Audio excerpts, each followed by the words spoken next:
जय हिंद दोस्तों, आपका स्वागत है हमारे एक और वीडियो में।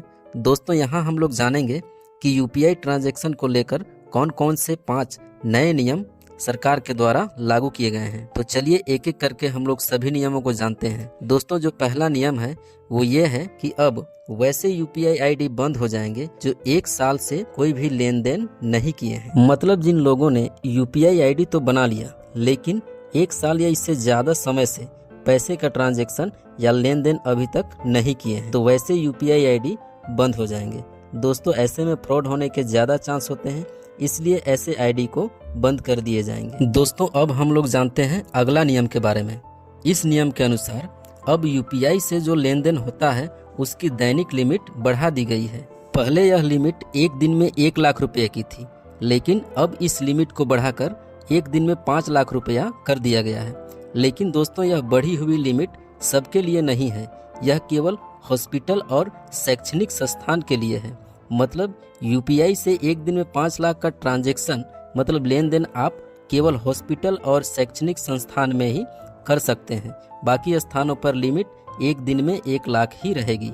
दोस्तों अब हम लोग जानते हैं तीसरे नियम के बारे में। दोस्तों तीसरे नियम के अनुसार यदि यूपीआई से कोई भी पेमेंट करेंगे जो 2000 रुपये से ऊपर है तो वह पेमेंट 4 घंटे बाद बगल वाले व्यक्ति के पास जाएगा।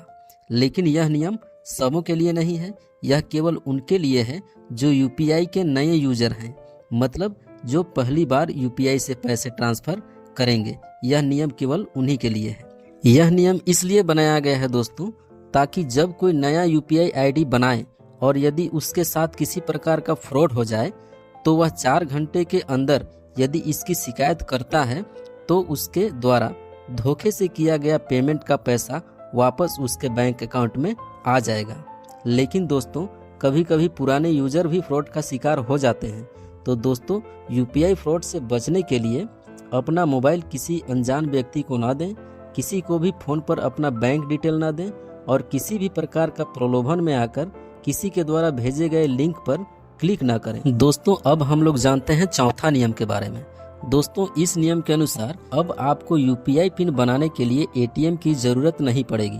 जी हाँ दोस्तों, अभी जब आप यूपीआई पिन बनाते हैं तो बैंक वेरीफाई के लिए आपसे डेबिट कार्ड का 6 अंक मांगा जाता है और आपके डेबिट कार्ड का एक्सपायरी डेट मांगा जाता है। लेकिन अब आप यूपीआई पिन केवल आधार कार्ड से ही जनरेट कर सकते हैं।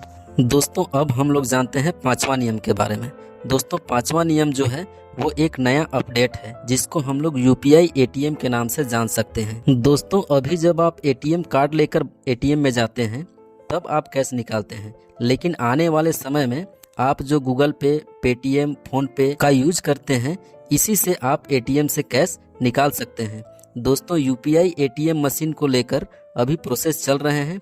बहुत जल्दी आपको हर एक जगह पर यूपीआई एटीएम मशीन आने वाले कुछ समय बाद मिलेंगे। दोस्तों यूपीआई एटीएम से आप जैसे कार्ड से कैश निकालते हैं वैसे तो निकाल ही सकते हैं, साथ ही आप गूगल पे या फोन पे या पेटीएम इनमें से किसी भी पेमेंट ऐप से यूपीआई एटीएम का क्यूआर कोड स्कैन करके जितना पेमेंट करेंगे उतना कैश यूपीआई एटीएम से निकलकर आपको मिल जाएगा।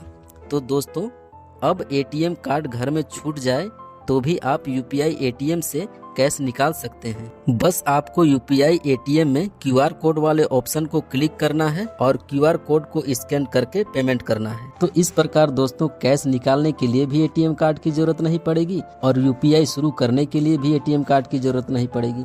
मतलब एटीएम कार्ड भी धीरे धीरे समाप्त हो सकते हैं। दोस्तों यूपीआई में एक और अपडेट है, अब आपको पीपीआई ट्रांजैक्शन करने पर 1.1% का चार्ज देना पड़ेगा। दोस्तों जब आप अपने गूगल पे या फोन पे से सामने वाले के गूगल पे या फोन पे में पेमेंट करते हैं तो आपको कोई भी चार्ज नहीं लगता है। लेकिन यदि आप अपने गूगल पे या फोन पे से पीपीआई यानी कि प्रीपेड पेमेंट इंस्ट्रूमेंट्स वाला ट्रांजैक्शन करेंगे तो आपको 1.1% का चार्ज देना पड़ेगा। दोस्तों पीपीआई ट्रांजैक्शन कहने का मतलब है कोई भी मोबाइल वॉलेट पर ट्रांजैक्शन, जैसे Paytm wallet, MobiKwik, Airtel money, Jio money आदि आदि।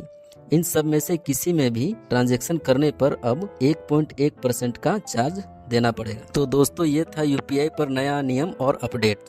अगर जानकारी अच्छी लगी हो तो वीडियो को लाइक कीजिएगा और चैनल को सब्सक्राइब कर लीजिएगा।